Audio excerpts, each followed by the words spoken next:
285 اور 286 کی مکمل تشریح کے ساتھ وضاحت کریں گے، اور یہ بی ایس کا سلیبس جو ہے اس میں سے ہے۔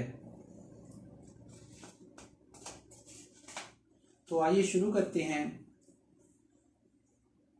سورۃ البقرہ کی اس آیت کا احادیث مبارکہ میں بڑی فضیلت بیان ہوئی ہے۔ حضرت عمر فاروق رضی اللہ تعالیٰ عنہ اور حضرت علی رضی اللہ تعالیٰ عنہ آپ بیان فرماتے ہیں، کہتے ہیں کہ کوئی بھی عقل والا اور شعور والا انسان ایسا نہیں ہے کہ جو ان آیات کی تلاوت کیے بغیر سو جائے۔ اگر آپ یہ دونوں آیتیں عشاء کی نماز کے بعد تلاوت کر کے سوتے ہیں تو آپ کو قیام اللیل یعنی تہجد کے قائم مقام ثواب حاصل ہوگا۔ تو جو پہلی آیت ہے ہماری، آیت نمبر 285، اس میں جو اہم مضامین بیان ہوئے ہیں پہلے ان کو دیکھتے ہیں کہ اس میں کیا کیا بیان ہوا ہے۔ پہلی چیز جو اس میں بیان ہوئی ہے وہ ہے اقرار اور تجدید ایمان۔ دوسری چیز ہے رسولوں کے درمیان فرق نہ کرنے کا عہد۔ تیسری چیز ہے سننے اور اطاعت کرنے کا بیان۔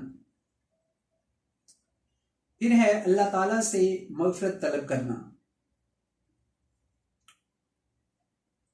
اور پانچویں چیز جو بیان ہوئی ہے وہ ہے اللہ تعالیٰ کی طرف لوٹ کر جانے کا احساس۔ اب پہلے پوائنٹ کی طرف آتے ہیں کہ اس میں کیا بیان ہوا ہے۔ اقرار اور تجدید ایمان۔ سورۃ البقرہ کے شروع میں ہم نے جو ایمان کا عہد کیا ہے، اب دوبارہ ہم اس کی تجدید کر رہے ہیں۔ شروع میں ایمان کی دعوت دی گئی ہے تو اب اس کی تجدید کروائی جا رہی ہے، دوبارہ ہم اس کا اقرار کر رہے ہیں۔ یہ اس لیے ہے کہ مسلمان کا جو ایمان ہے وہ بار بار اس کو یاد کرانے سے وہ تازہ رہتا ہے۔ مسلمان کو ایک ہی چیز بار بار بیان کی جاتی ہے تاکہ اس کا ایمان تازہ رہے اور اس کا ایمان محفوظ رہے۔ جب ہم ان آیات کی تلاوت کرتے ہیں تو ہم اللہ تعالیٰ سے اپنے ایمان کی تجدید کرتے ہیں، تو اس میں ہم کچھ چیزوں کا اقرار کرتے ہیں۔ اس میں سب سے پہلی چیز جو ہے ایمان کے لیے وہ ہے ایمان باللہ۔ اللہ تعالیٰ کی ذات پر ایمان کا ہم اقرار کرتے ہیں، پھر اس کے رسولوں کا اقرار کرتے ہیں، اس کے فرشتوں کا اقرار کرتے ہیں، اللہ تعالیٰ کی طرف سے نازل کی گئی تمام آسمانی کتابوں کا اقرار کرتے ہیں۔ جو بھی آپ صلی اللہ علیہ وآلہ وسلم پر نازل ہوئی ہے کتاب قرآن کریم، اس پہ ہم ایمان لاتے ہیں، اور اس کے علاوہ جو اس سے قبل نازل ہوئی ہیں اس پہ بھی ہم ایمان لاتے ہیں۔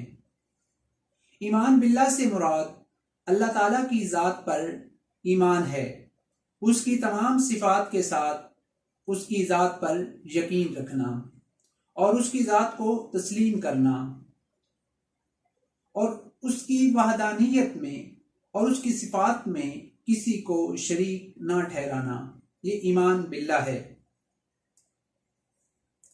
اور جو فرشتوں پہ ایمان ہے وہ یہ ہے کہ فرشتے اللہ تعالیٰ کی نوری مخلوق ہیں اور یہ گناہوں سے پاک ہیں، یہ گناہ نہیں کرتے، یہ اللہ تعالیٰ کی فرما بردار مخلوق ہے، یہ اللہ تعالیٰ کی نافرمانی نہیں کرتے، اس کے احکام سے انحراف نہیں کرتے۔